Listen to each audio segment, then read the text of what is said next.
10월 19일 화요일 가정 영성 회복을 위한 가정 예배를 시작하겠습니다. 다 같이 주님 가르치신 기도합니다. 하늘에 계신 우리 아버지, 아버지의 이름을 거룩하게 하시며 아버지의 나라가 오게 하시며 아버지의 뜻이 하늘에서와 같이 땅에서도 이루어지게 하소서. 오늘 우리에게 일용할 양식을 주시고 우리가 우리에게 잘못한 사람을 용서하여 준 것 같이 우리 죄를 용서하여 주시고 우리를 시험에 빠지지 않게 하시고 악에서 구하소서. 나라와 권능과 영광이 영원히 아버지의 것입니다. 아멘. 찬송가 423장, 먹보다도 더 검은 찬송가 423장을 부릅니다.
이 시간 우리에게 주시는 하나님 말씀은 구약성경 사무엘상 2장 22절로 26절입니다.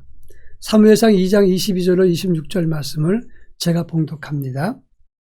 엘리가 매우 늙었더니 그의 아들들이 온 이스라엘에게 행한 모든 일과 회막문에서 수종드는 여인들과 동침하였음을 듣고 그들에게 이르되 너희가 어찌하여 이런 일을 하느냐.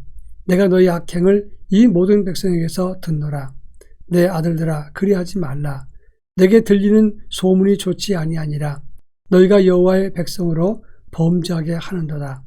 사람이 사람에게 범죄하면 하나님이 심판하시려니와 만일 사람이 여호와께 범죄하면 누가 그를 위하여 간구하겠느냐 하되 그들이 자기 아버지의 말을 듣지 아니하였으니 이는 여호와께서 그들을 죽이기로 뜻하셨음이더라.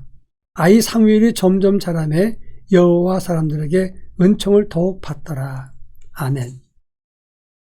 우리는 어제 시간에 인간의 행동을 주장하는 것은 마음이고 그 마음의 방향을 움직이는 것은 영성이라 하는 말씀을 드렸습니다.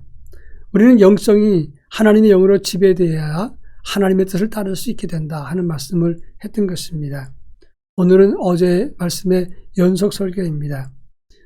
엘리 제사장은 하나님의 영으로 지배를 받아야 되는데 그렇지 않게 아들 둘을 바르게 지도하지 못하고 잘못된 길로 방치했습니다. 그것 때문에 그 가정이 이가봇 하나님의 영광에 떠나는 그런 망하는 가정이 되었다고 하는 것입니다.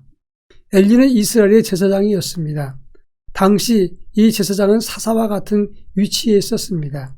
그리고 두 아들은 홈리와 비느하스였는데 아버지가 제사장이었기 때문에 홈리와 비느하스도 제사장직을 이어가게 되었습니다.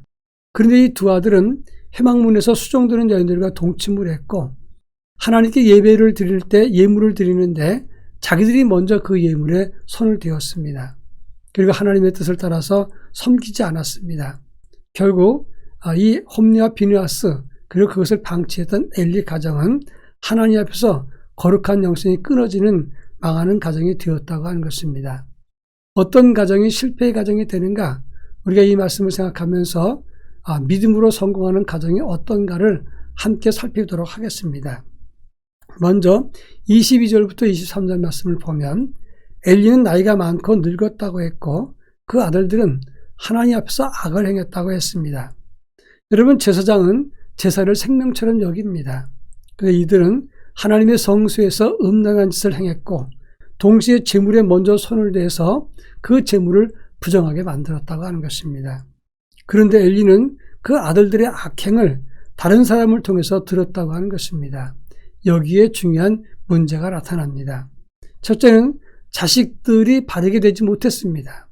그리고 그 바르지 못하는 것을 다른 사람들을 통해서 들었다고 했습니다.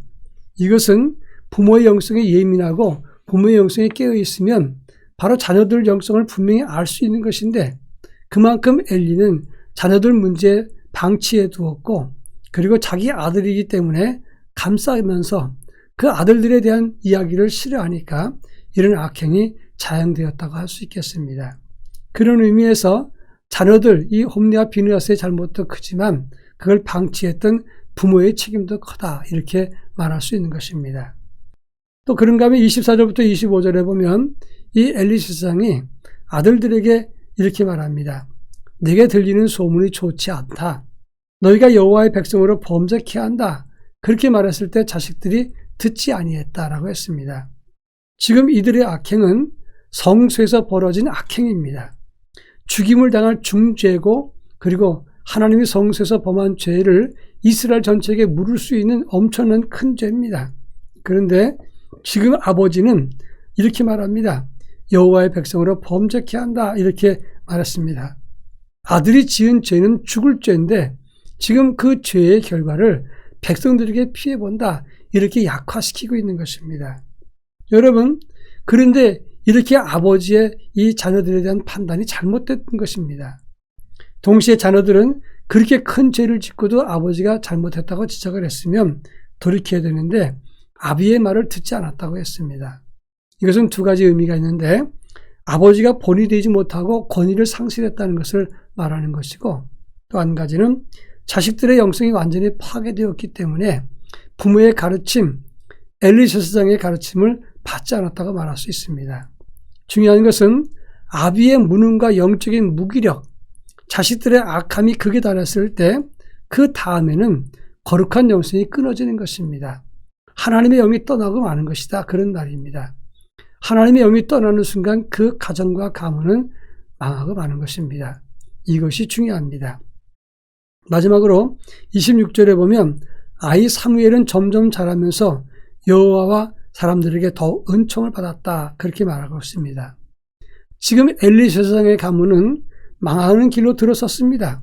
그런데 그 집에서 심부름하던 사무엘은 점점 더 하나님과 사람들 앞에 인정을 받으면서 지혜와 총명으로 하나님 앞에 크고 있다고 하는 것입니다. 이것은 당대 믿음이 다음 세대에 이어지지 못한다는 것을 말하는 것이고 내 때의 그 거룩한 영성이 끊어지게 되면 누군가 다른 사람이 그 자리를 대신 채워간다는 것을 뜻하는 것입니다. 엘리 제사장의 가문이 망가졌을 때 하나님은 그 대신 사무엘을 준비시키고 있었다. 이런 말씀이 되는 겁니다. 이것을 피레침의 원리라고 합니다.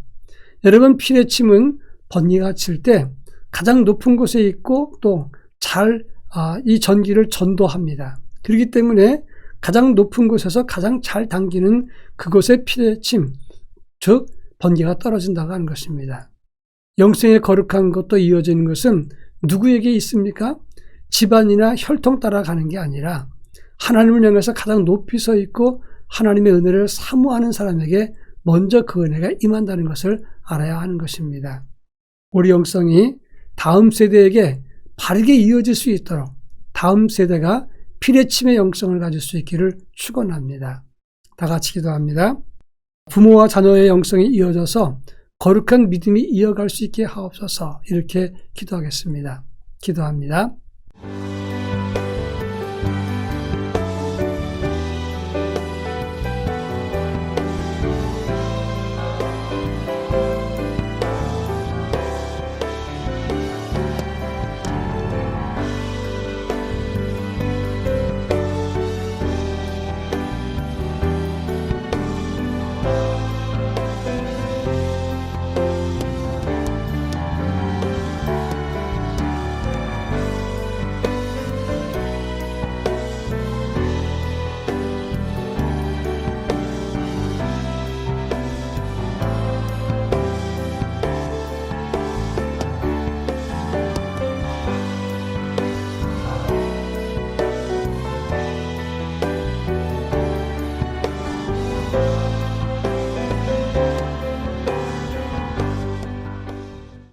사랑 많으신 하나님 아버지, 부모와 자녀들 사이에 단절이 있는 세상에서 저희들 가정만큼은 거룩한 믿음과 말씀과 영성이 이어져 내려가는 복된 가정과 가문이 되도록 하나님의 은혜를 덧입혀 주옵소서. 이 세상은 변하여도 온전히 주님만을 사랑하고 주 앞에 예배하며 거룩한 영성을 다음 세대가 이어갈 수 있도록 하나님이 은총을 덧입혀 주옵소서. 예수님의 이름으로 기도합니다. 아멘.